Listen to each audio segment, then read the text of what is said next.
तर मराठीच्या मुद्द्यावरून मीरा भाईंदरमध्ये मोर्चा काढण्यात आला। मनसे ठाकरेंची सेना आणि मराठी एकीकरण समिती यांचा या मोर्चामध्ये सहभाग होता। आधी या मोर्चाला पोलिसांनी परवानगी नाकारली होती, मात्र आंदोलकांच्या ठाम भूमिकेनंतर पोलिसांनी अखेर या मोर्चाला परवानगी दिली।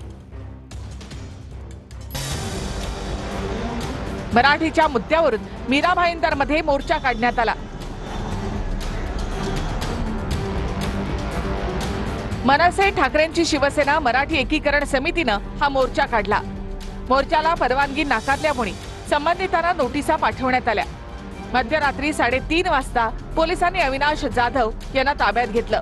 अनेक पदाधिकाऱ्यांवर प्रतिबंधात्मक कारवाई करण्यात आली।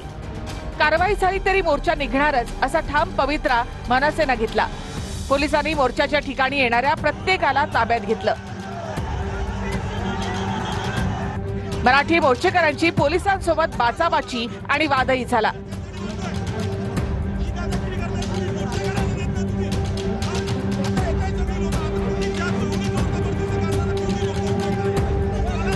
बळाचा वापर करून पोलिसांनी आंदोलकांना ताब्यात घेतलं।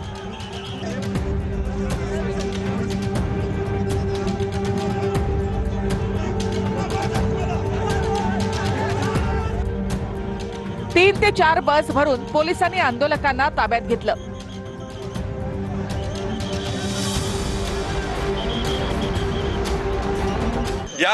या भारतामध्ये ज्याला ज्याला तडीपार केलाय तो गृहमंत्री झालाय। अविनाश जाधव आमचा पुढचा गृहमंत्री आहे, लक्षात ठेवा।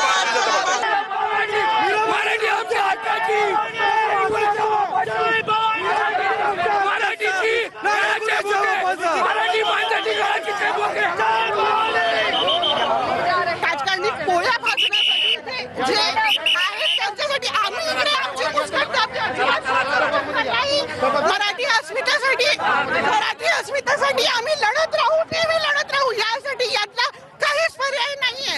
मराठी आमची भाषा आहे आणि मराठीसाठी दिवस रात्र आम्ही लढत राहणार।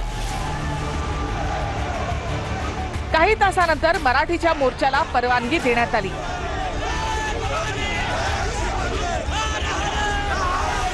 तीन ते 3.5 तासांच्या राड्यानंतर मराठी मोर्चा ठरलेल्या मार्गानेच निघाला।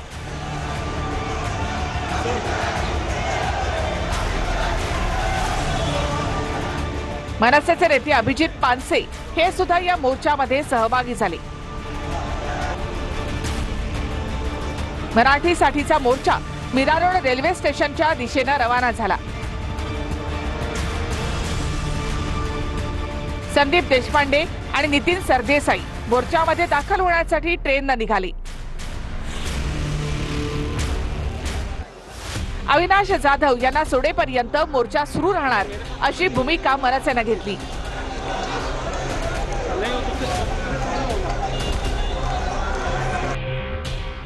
जवळपास 8-9 तासानंतर अविनाश जाधवांना पोलिसांनी सोडून दिलं। अविनाश जाधव मोर्चामध्ये सहभागी होण्यासाठी मीरा रोडच्या दिशेने रवाना झाली। संदीप देशपांडे आणि नितीन सरदेसाई या मोर्चामध्ये सहभागी झाले। पाठोपाठ अविनाश जाधव सुद्धा मीरा रोड मध्ये मोर्चात सहभागी झाले।